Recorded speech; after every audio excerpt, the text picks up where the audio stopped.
회복, 유다의 회복이라는 말씀으로 하나님 말씀 증거하도록 하겠습니다.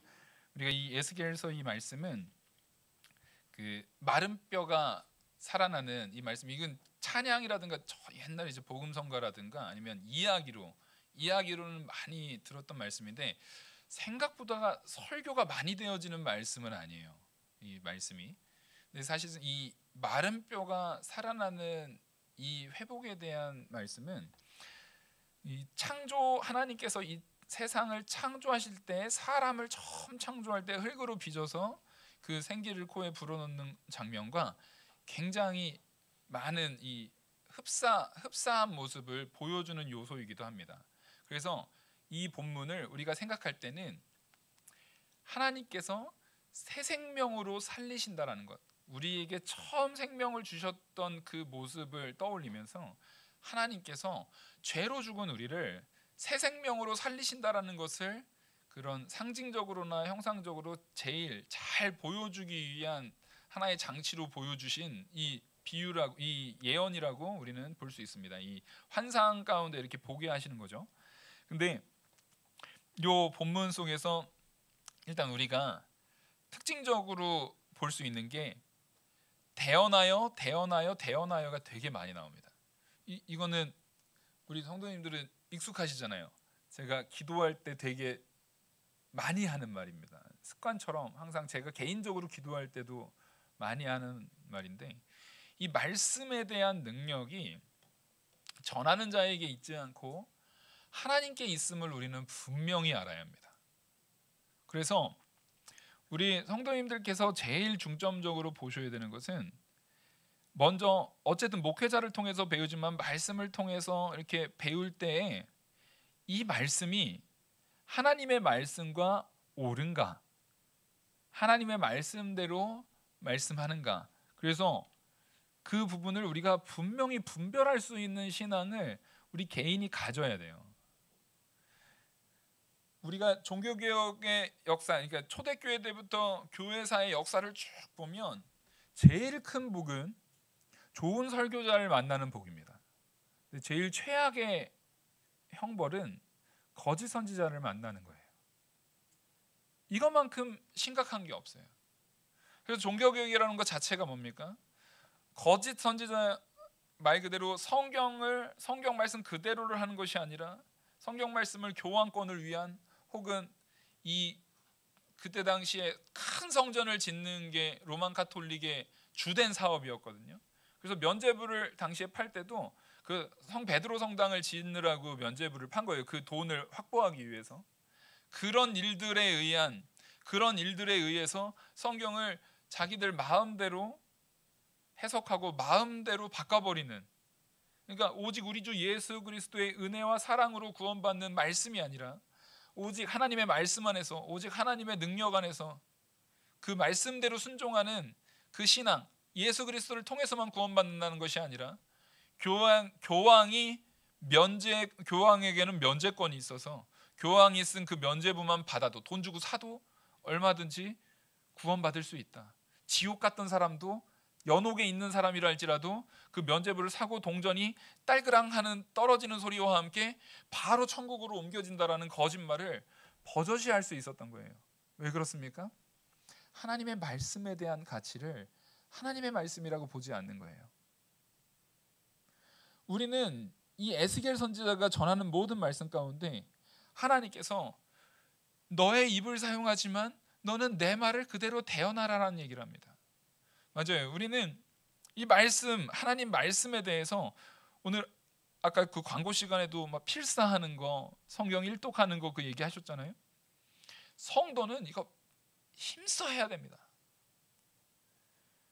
최소한 이 연중에 내가 말씀을 읽는 일에 있어서 게으름이 있어서는 안 돼요.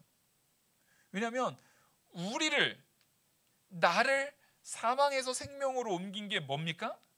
말씀이에요.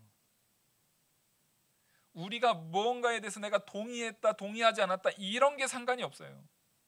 내가 그 말씀을 이해했다, 안 이해했다, 그 이해에 대한 부분도 하나님의 말씀이 역사해서 이해가 되는 겁니다.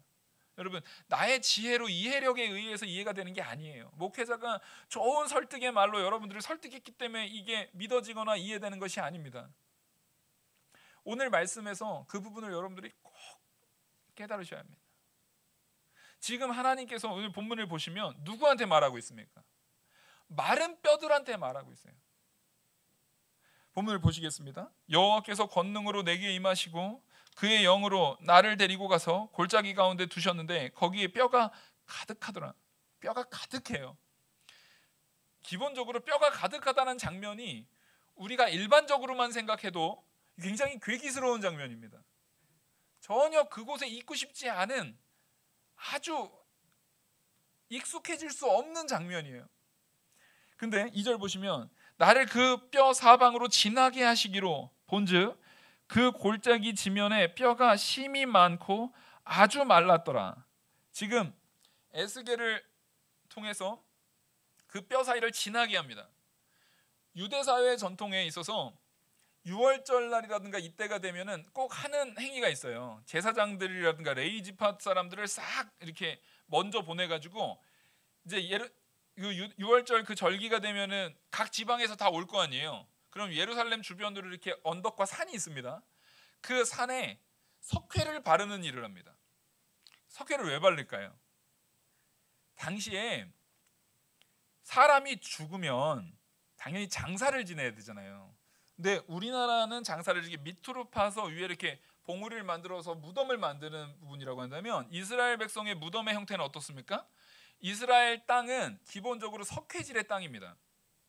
그래서 그 땅에 그 산의 그 흙의 형질 자체가 우리나라랑 달라요. 그래서 흙을 파고 들어가면은 이게 무너져 내리는 흙이 아니라 약간 석회질이 많이 이렇게 포함되어 있는 땅이다 보니까 시멘트가 굳는 것처럼 땅을 안으로 깊이 굴을 파고 들어가도 얘가 좀처럼 무너지지 않아요. 오히려 공기가 통할수록 그게 이렇게 단단하게 굳어지는 형태의 땅이라고 합니다. 그러니까 그렇게 해서 굴을 안에 파서 보통은 이 굴을 파면 이게 가족장이에요. 가족장. 그래서 굴이 안으로 깊이 들어가면 여기가 이렇게 굴이라고 생각을 해보십시오. 그럼 굴 안에 이렇게 굴이 들어가는데 이 안에 이렇게 요 밑으로 이렇게 구덩이와 같은 곳이 있습니다. 거기다가 뼈가 마르면 던져놓는 곳이에요. 그리고 이 구덩이와 같은 곳이 있는 옆쪽에는 돌 침상 같은 게 있습니다. 아마 돌로 만들었든지 그 흙을 그냥 침상 형태로 만들었든지 했겠죠. 그러니까 처음에 장사 지내면 예수님이 돌아가셨을 때 어떻게 했어요? 이 포에 쌓인 상태로 거기에 눕혀놨습니다. 그러니까 이게 풀어진 상태에서 침상에서 예수님이 안 계시는 거예요. 거기다 눕혀놓는 거예요. 눕혀놓은 상태로 어떻게 되겠습니까? 이게 썩을 때까지 내비둬요. 이걸 썩을 때까지 내비뒀다가 다 썩고 이게 없어지고 나면 나중에 뼈만 남잖아요. 그러니까 한 1년이나 뭐 이렇게 시간이 지나서 뼈만 남았을 시점 가면은 다시 들어가서 그 뼈를 어떻게 합니까? 뼈를 아까 말했던 그 구덩이에다가 던지는 거예요. 이 구덩이에 던지는 이 행위를 열조에게 보낸다라고 말하는 거예요. 그러니까 우리가 그 열왕기를 쭉 보다 보면은 열조에게로 돌아간다라는 말이 많이 나오잖아요. 이 뼈를 거기다가 던지는 행위를 열조에게로 돌아가는 행위, 열조에게로 돌아간다라고 표현을 합니다. 근데 여기서 말한 것처럼 이 석회를 바르는 부분이 이 안에 시체가 썩으면은 썩어 문드러진 냄새가 나요. 그러니까 이 굴을 막아놓으면은 거기에다가 이렇게 석회를 바릅니다. 기본적으로 이스라엘 백성들한테 시체는 정한 겁니까? 부정한 겁니까? 부정한 거예요. 그것을 그래서 이제 돌로 막고 그 주변을 이렇게 석회를 발라요. 근데 이 석회를 바르는 게 요거만 있는 것이 아니라 또 하나가 있어요. 또 하나가 있는 게 뭐냐면 사람들 중에선 정말 가난하거나 아니면 막 거렁뱅이라든가 말 그대로 정말 누구한테도 도움받지 못하는 나그네가 죽을 수도 있고 그 지역에서 나그네가 됐든 거지가 됐든 정말 아무도 모르는 누군가가 죽는 경우가 생길 수 있잖아요. 근데 이스라엘 백성 가운데 죽은 사람이 하루를 묻히지 않고 장사 지낸 바 되지 않고 하루를 지나버리면 그거는 굉장히 치욕스러운 거예요. 굉장히 심각한 거예요. 아주 치욕스러움을 당하는 겁니다. 그래서 사람이 죽었는데 장사 지내지 못하게 하고 매달아 놓는 게 아주 치욕스러운 형벌입니다. 그래서 십자가 형벌 같은 경우가 나무에 달린 것도 있지만 이 죽은 상황에서도 사람이 완전히 죽었는지 안 죽었는지 확인하지 못하기 때문에 보통은 죽은 다음에도 어떻게 됩니까? 시간이 지나버려요. 이게 굉장히 치욕스러운 거거든요. 그러니까 보통은 누군가가 죽었을 때 이 사람의 가족이 없거나 상황이 안 됐을 때 어떻게 됩니까? 이 사람을 빨리 장사 지내줘야 되는데, 그러면 당시 이제 레위인이라든가 이런 사람들이 그 사람을 장사 지낼 때 굴을 깊이 팔 수가 없잖아요. 갑자기 죽은 사람에 대해서 장사를 지내려니까 옆으로 굴을 많이 깊지 못하게 사람 하나 들어갈 정도로 이렇게 파고 거기다 매장을 해버리는 겁니다. 옆으로 파서 이게 매장을 하는 거죠. 매장을 하게 되면 우리는 이 레위기에 나타나는 정결 예식에 따라서 거기에 시체가 묻혀져 있는데 거기에 뼈가 드러나는데 내가 모르고 부지 중에 그 무덤을 만지거나 그 뼈를 혹시 만지거나 하면은 그 사람은 어떻게 돼요? 부정하다 일컬어져요.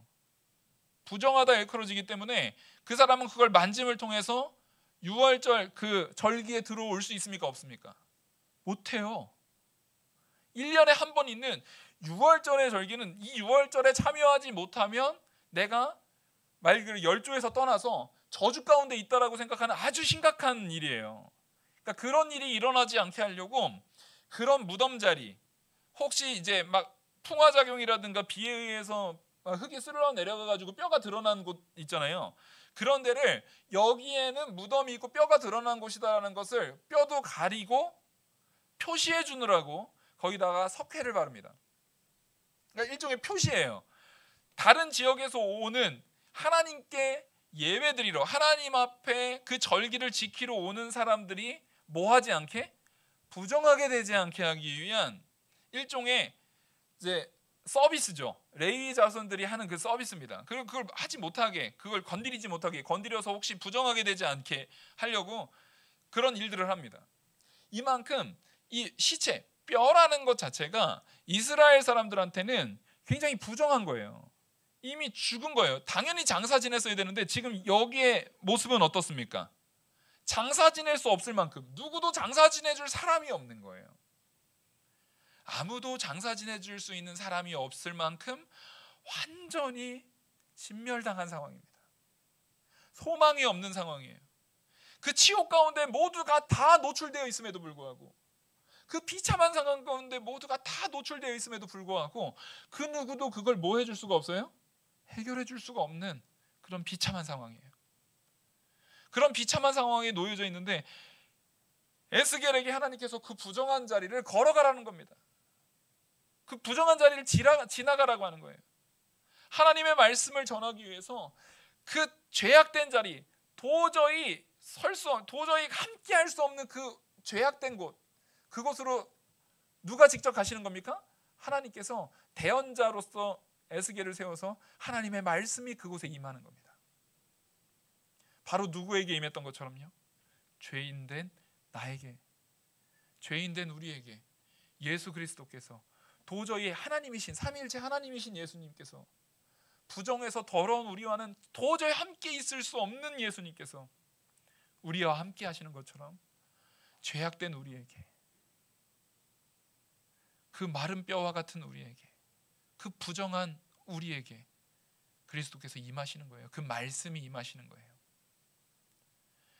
우리는 이 말씀 속에 우리의 상태, 마른 뼈와 같은 우리의 상태가 어떤 상태인지를 먼저 알고, 우리에게 오늘 오전에 탕자에 비해서 얘기했던 것처럼 우리를 위해서, 우리를 잃어버린 죄인된 나, 도저히 설 수 없는 죄인된 나를 찾으러 오시는 우리 주 예수 그리스도가 어떤 분이신지를 우리는 밝히 깨달아야 합니다. 어떤 자리에 예수님이 오셨는지를 알아야 되는 거예요.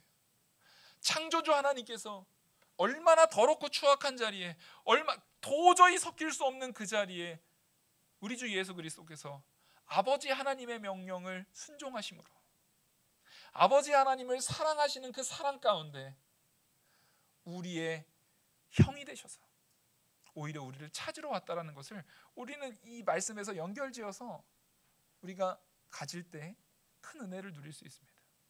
이 마른 뼈 가운데 이제 에스겔이 지나가는데 에스겔한테 또 말합니다. 지금 이게 계속 이런 거예요. 에스겔은 이 말을 얘기하는 게 뭐예요? 자기는 계속 완전히 에스겔은 완전히 피동적입니다.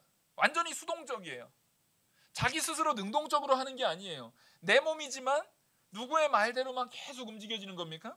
하나님의 말씀대로만, 하나님의 명령대로만 계속 움직여주는 모습을 정확하게 우리에게 보여주고 있어요.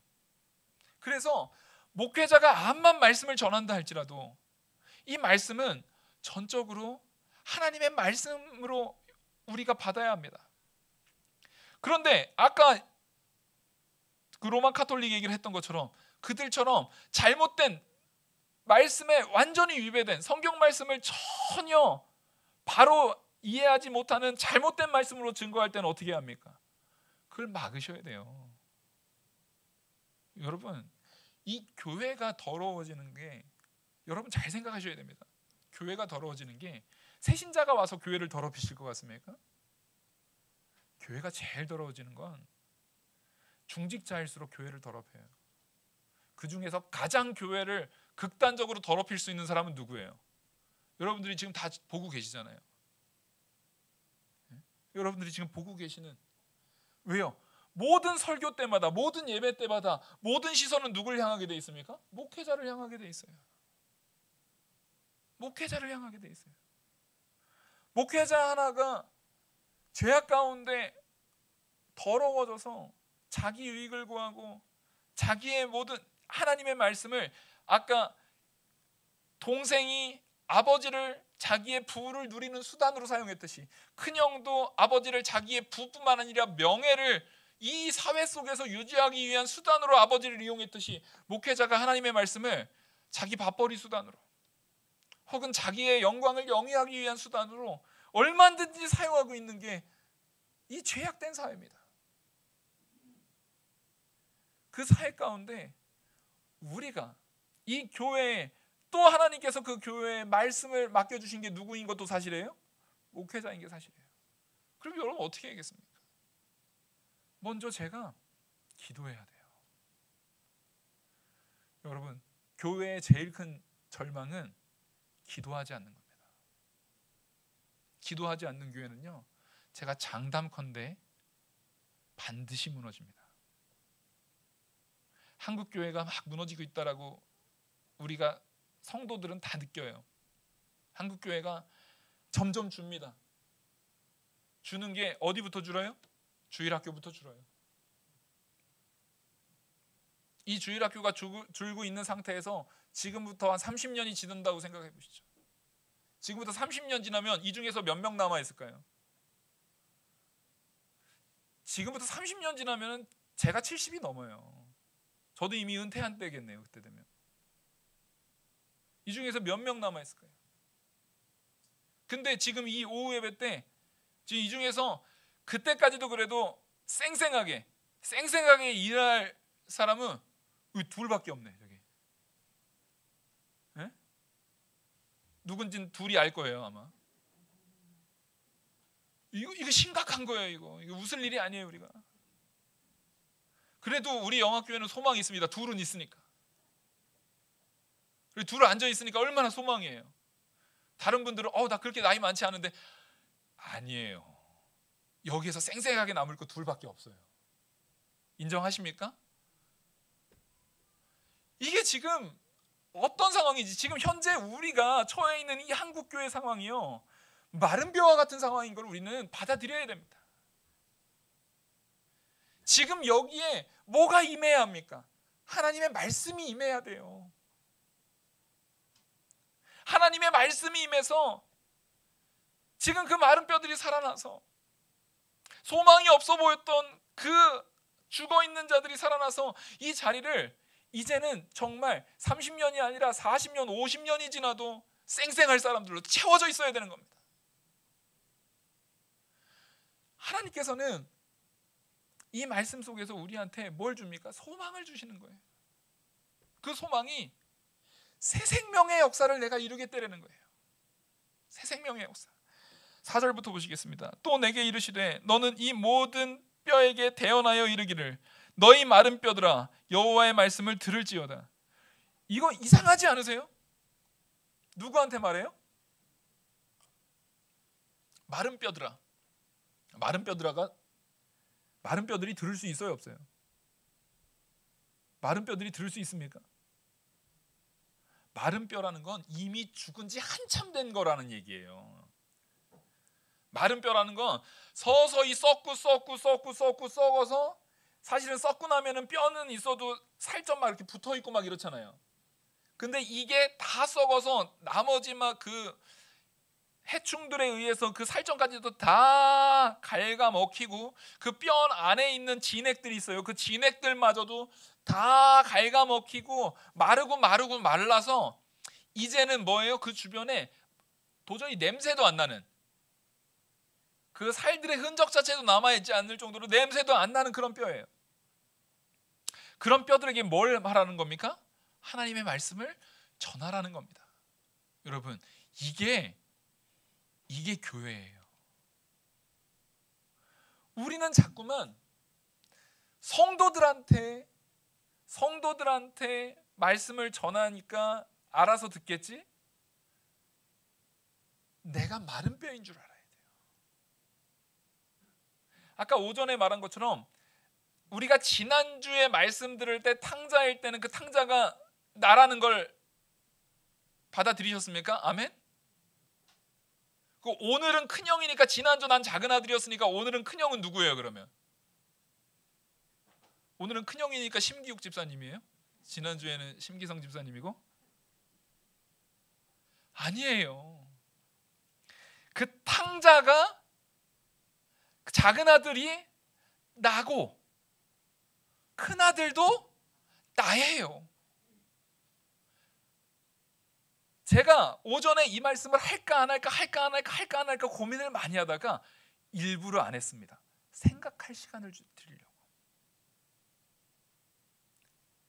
분명히 그 작은 아들도 나고 내 안에 그 큰 아들도 있다라는 것을 여러분들은 분명히 확증하셔야 합니다. 분명히 확증하셔야 돼요. 우리는 그 마른 뼈 같은 소망이 없는 그 작은 아들, 그리고 둘 다 똑같잖아요. 아버지를 수단으로 사용하는 그 큰 아들, 그런 자와 같은 소망이 없는 마른 뼈와 같은 자들이에요. 근데 거기에 여러분 놀라운 일이에요. 이 마른 뼈들 사이에 마른 뼈가 서서 하나님의 말씀을 대언하고 있어요. 이게 신비입니다. 이게 신비예요. 하나님의 놀라운 신비가 이루어지는 것이 교회입니다. 그럼 이 교회에서는 자랑할 게 있어요, 없어요? 야, 나는 뼈가 그래도 좀 하얘, 막 이렇게 자랑하실 거예요? 그 내 뼈는 난 통뼈야. 에? 그런 거 자랑하실 거냐고요? 그래도 나는 살점 좀 붙었어, 냄새 나는 거예요. 그러면 도대체 뭘 자랑합니까 우리가? 하나님 앞에 죄인된 나의 상태를 보라는 거예요. 자랑할 게 하나도 없는 사람입니다. 제발 뼈 자랑하시지 않으시길 바랍니다. 그 뼈 얘기하니까 뼈대 있는 가문이라고 또 그런 거 자랑하시지 마시고, 뼈 자랑하지 마세요. 그건 자랑할 게 아니라 이 뼈는 뭘 얘기한다고요? 아까 제가 앞에서 충분히 말씀드렸죠. 부정하다고요. 지금 우리가 얼마나 부정한 상태인지, 그 부정한 자리인 나에게. 그러니까 이 교회는 의인이 모이는 곳입니까? 죄인이 모이는 곳입니까? 죄인이 모이는 곳이에요. 뼈들이 모인 곳이에요. 부정한 자들이 모인 곳이에요. 그 모인 곳에 의인인, 유일한 의인이신, 유일한 하나님의 참 말씀을 모두 순종하신 우리 주 예수 그리스도가 우리에게 말씀으로 오십니다. 복된 소식으로 오십니다. 복음으로서 예수 그리스도가 우리에게 오십니다. 바로 우리 영화교회의 머리로서 오십니다. 그래서 예수 그리스도의 능력으로 그 지체된 우리가 오늘 이 역사 뒤에 쭉 읽겠습니다. 그래서 주 여호와께서 이 뼈들에게 이같이 말씀하시기를 내가 생기를 너희에게 들어가게 하리니 너희가 살아나리라. 너희 위에 힘줄을 두고 살을 입히고 가죽을 덮고 너희 속에 생기를 넣으리니 너희가 살아나리라. 또 내가 여호와인 줄을 너희가 알리라 하셨다 하라. 이거 지금 마른 뼈들한테 선언한 거예요. 지금 마른 뼈들은 이거 들어요, 못 들어요? 못 들어요. 우리가 구원받은 게 하나님 내 뼈인데 그 말 딸그닥 거리면서 그 말 제가 믿어요 딸그닥 이러고 있는 거 아니에요. 우린 그걸 들을 수도 없는 존재예요. 아무 소망이 없는 존재예요. 그러니까 알미니안주의자들처럼 내가 그래도 하나님을 믿는 믿음이 있었으니까 구원받았지. 그래서 알미니안주의자들이 주로 하는 게 거짓선 비유거든요. 하나님께서 우리에게 은혜를 주셨지만, 맞아, 하나님께서 우리를 구원을 베푸셨지, 하나님께서 우리에게 은혜를 주셨지, 하지만 그 은혜를 받을 손은 우리가 내밀어야 된다. 손은 우리가 내밀어야지. 그래서 그 내민 손에 하나님께서 동양 먹고 살 생명의 양식을 주실 거 아니냐. 그게 알미니안주의자들이, 그러니까 알미니안이 말한 거짓손 비유예요. 근데 우리 개혁주의, 우리 보수주의에서 말하고 있는 진짜 진리는 뭡니까? 최소한 그 알미니안주의자들이 말할 것처럼 거짓손을 내밀려면 그 거지가 살아있어야 돼요? 죽어있어야 돼요? 살아는 있다라는 거예요. 그러니까 그 사람은 교만한 거예요. 결국엔 누구 의가 있는 거예요? 아직은 살아있는 내 의가 있어요. 아직은 내가 살아있어요. 아직은 내가 살아서 손은 내밀 수 있어요. 그게 패역하다라는 겁니다. 어디 건방지게 하나님 앞에 내가 살아있습니다를 말해요. 딱 누굽니까? 바리새인들의 서기관이죠. 내가 살아있기 때문에 내가 나 스스로를 갈고 닦아서 내가 아버지한테 이만큼 순종하지 않았습니까? 그러니까 아버지가 마땅히 나한테 이거 해내야죠. 이거 해줘야죠. 내가 이만큼 순종했으니까 아버지 나한테 이거 주셔야 합니다. 똑바로 하세요. 지금 그런 교만한 말을 하게 되는 겁니다. 우리는 죽었어요.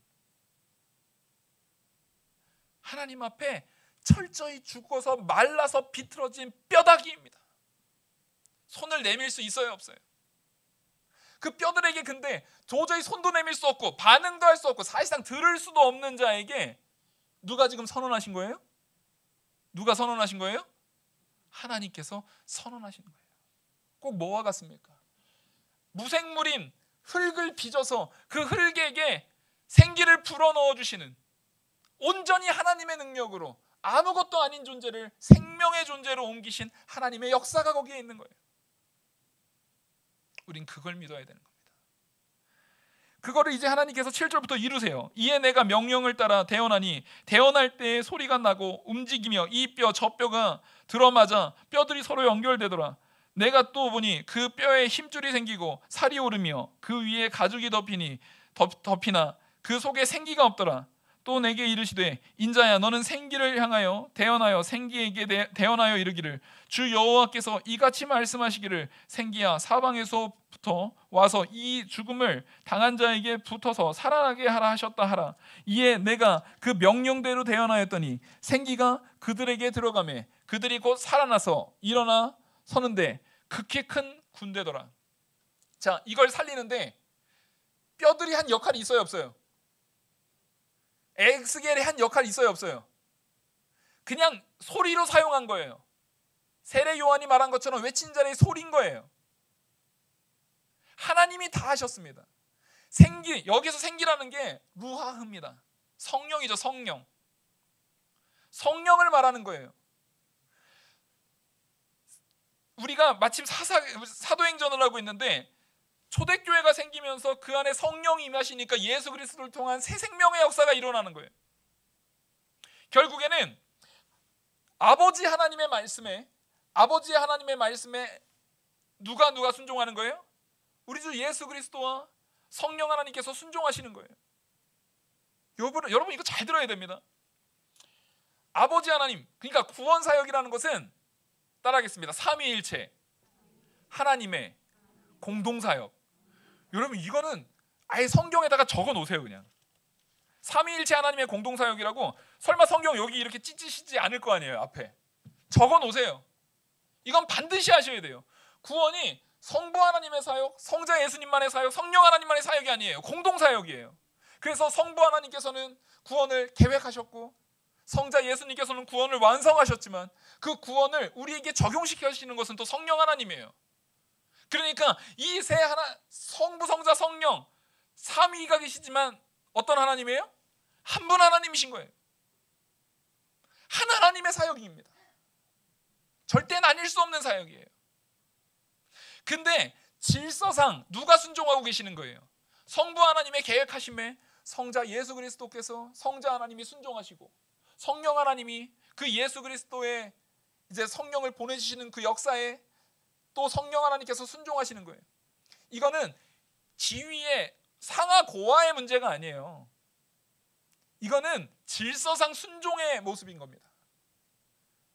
우리가 오전에 탕자의 비유처럼 아버지의 말씀에 예수 그리스도께서 순종해서 우리를 찾으러 오시는 것처럼.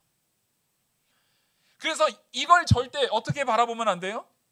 성부 하나님이 높고 성자 예수님하고 성령 하나님은 좀 낮고 이렇게 생각하면 이단이에요. 우리의 구원, 마른 뼈가 살아나는 이 역사, 우리의 생명 역사, 새 생명의 역사는 누구의 공동사역이라고요? 삼위 하나님의 공동사역입니다. 우리는 이 말씀 속에서 그 근데 그 성령께서 누구에게 순종하시는 거예요? 하나님의 말씀에 순종하시는 거예요. 말씀에 순종해서 역사하시는 거예요. 누구에게? 우리에게. 그래서 우리에게는 내 안에 계신 성령을 통해서 반드시 살아나야 되는 사명이 있습니다. 이젠 죽었던 나, 이미 죽은 나를 버리고 내 안에 새 생명으로 오신 성령의 인도를 따라서 우리는 살아가야 되는 거예요. 성령의 주장을 따라서 우리는 살아가야 되는 거예요. 그래서 11절을 보시면 또 내게 이르시되 인자야 이 뼈들은 이스라엘 온 족속이라. 그들이 이르기를 우리의 뼈들이 말랐고 우리의 소망이 없어졌으니 우리가 다 멸절되었다 하느니라. 여기서 이제 말씀하시죠. 이 뼈들이 누구라고 다시금 딱 지칭해 주십니까? 이스라엘 너희다. 이스라엘이라고 말하는 것은 아까 말씀드렸지만 누구란 얘기예요? 나예요. 나를 얘기하는 거예요. 그러므로 너는 태어나여 그들에게 이르기를 주 여호와께서 이같이 말씀하시기를 내 백성들아 내가 너희 무덤을 열고 너희로 거기서 나오게 하고 이스라엘 땅으로 들어가게 하리라. 내 백성들아 내가 너희 무덤을 열고 너희로 거기에서 나오게 한즉 너희는 내가 여호와인 줄 알리라. 하나님께서 생명을 주시고 갔을 때야 여호와 하나님께서 나를 살리셨구나 그때 안다라는 거예요. 하나님의 주권적인 사역입니다. 오직 하나님의 사역입니다. 그래서 14절 내가 또 내 영을 너희 속에 두어 너희가 살게 하고 내 영이 누구십니까? 성령입니다. 앞에 말했던 생기입니다. 루아흐 우리 성령을 얘기하는 거예요. 그 성령이 우리 속에 있을 때 우리는 그 무덤에서 살아나는 거예요. 마른 뼈에서 생명으로 옮겨지는 거예요. 고국 땅에 다시 그 땅으로 회복된다라는 겁니다. 여호와가 이 일을 말하고 이룬 줄 너희가 알리라. 여호와의 말씀이니라. 지금 이게 아직 이루어졌습니까? 안 이루어졌습니까? 역사적인 것으로는 아직 안 이루어졌습니다. 지금 느부갓네살 왕을 통해서 아수르를 통해서 바벨론을 통해서 이스라엘이 완전히 진멸당할 것을 지금 얘기해주고 있는 거예요. 근데 그런다 할지라도 그 완전히 사망의 자리 무덤에 있다 할지라도 그 더럽고 추악한 마른 뼈와 같은 자리에 있다 할지라도 내가 반드시 널 살린다. 새 생명의 역사로 너를 반드시 살린다. 내가 너의 하나님이기 때문에. 그러니까 너희는 언제나 누구만 바라봐야 돼요? 하나님만 바라봐야 돼요. 소망은 하나님밖에 없어요. 그리고 마른 뼈들이 막 이렇게 데워지는 장면을 보면 우리 요즘에 영화 같은 거 보면은 참 요즘에는 이게 발전돼가지고 그런 장면 나오잖아요. 뼈에 갑자기 살이 막 붙고 막 이런 장면이 막 나와요. 옛날에 제가 무슨 투명인간이라는 영화에서 그 장면을 본 것 같아요. 근데 그런 역사들이 막 일어나요. 근데 그때 보면 생각해 보시죠. 뼈가 막 붙어요. 살점이 막 붙어요. 이걸 뭘로 볼 수 있습니까? 지체예요, 지체. 결국에는 다시 살아날 때는 반드시 그 지체 하나하나가 완전하게 이루어져야 됩니까? 안 이루어져야 됩니까? 하나님께서 이 영화교회를 세우십니다. 영화교회를 살리신 줄 믿습니다. 아멘? 그럼 영화교회를 살리실 때 이 지체 하나가 저 새끼발가락은 꼴보기 싫으니까 쟤는 빼고 우리 살아나자. 저 왼쪽 눈알은 애가 약간 사팔 띠겨가지고 쟤 맨날 마음에 안 들어 교만해. 쟤는 빼고 살아나자. 그럴 수 없어요. 예수 그리스도께서 우리의 머리 되시고 이 영화교회를 세우실 때 각 지체가 완전하게 세워지도록 하나님께서 이끄실 줄 믿습니다. 그 생명의 역사는 개개인에게도 일어나지만 우리 교회에 일어나는 거예요. 그리고 우리 사회에 일어나는 거예요. 그리고 한국 교회에 일어날 줄 믿습니다. 그 생명의 역사가 오직 하나님의 말씀으로 일어나니까 우리 각 지체, 각 세포 단위로 우리가 나눠진다 할지라도 우리 각 지체의 그 자리에서 내가 이 손톱 끝에 있는 세포라고 치죠. 그 자리에서부터 내 역할을 담당하시길 바랍니다. 그 말씀을 사모함으로, 말씀을 기억하고, 말씀을 정말 갈망함으로 우리가 그 순종의 자리에 다른 사람 볼 거 말고 내가 먼저 서자고요.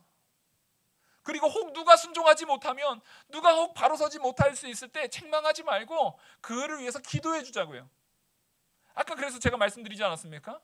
우리 교회가 살아날 수 있는 거, 그리고 교회가 바로 회복될 수 있는 거 뭐밖에 없다고요? 기도밖에 없어요. 아까 말했지만 이 교회가 망가질 때 제일 심각하게 망가뜨릴 수 있는 사람은 누구예요? 여기 저라니까요. 목회자라니까요. 그럼 여러분들이 그 기도 가운데 목회자 위해서 기도해 주셔야 됩니까? 안 해주셔야 됩니까? 정말 많이 하셔야 됩니다. 여러분들이 절 위해서 기도 안 하면은요, 죽은 어미의 젖을 먹는 것과 같아요. 저도 기도를 안 하면 여러분들을 아주 능멸하는 것과 같습니다. 특별히 이제 14일부터 제가 한 주간 기도하러 올라갈 때 평소에도 하셔야 됩니다. 그때만 딱 하고 1년 동안 이제 기도 끝났으니까 1년은 이제 안 한다 이러시면 큰일 나요. 근데 그때는 특별히 더 기도하셔야 됩니다. 지금 우리 상황, 영화교회 다행히 여기 희망 2명 있었잖아요. 근데 아직도 마른 뼈예요. 더 차고 넘칠 줄 믿습니다. 하나님께서 그렇게 역사하실 줄 믿습니다. 그거 믿고 우리 교회가 서로를 위해서 기도해주는, 서로를 위해서 사랑하는, 정말 내가 큰 형이 되어서 작은 동생을 찾고, 작은 동생이 되어서 회개해서 형에게 자기의 모든 과오를 회개하고 돌이키고, 아버지한테 이제는 정말 아버지의 말씀대로 살려고 오히려 형제가 힘쓰는 그런 교회가 돼야 돼요. 우리는. 아멘. 그런 영화교회를 세우실 줄 믿습니다. 기도하시겠습니다. 은혜와 사랑이 많으신 하나님 아버지, 마른 뼈와 같은 우리를 살려주신 하나님의 은혜, 그 역사에 감사합니다. 온전히 모든 것 하나님의 말씀 안에서 이루어진 줄 알고 우리 교만하지 않고 자랑치 않고 오직 하나님께만 영광 돌리는 참 성도 되게 하여 주시옵소서. 이 모든 말씀 살아계신 우리 주 예수 그리스도의 이름으로 기도드렸사옵나이다. 아멘.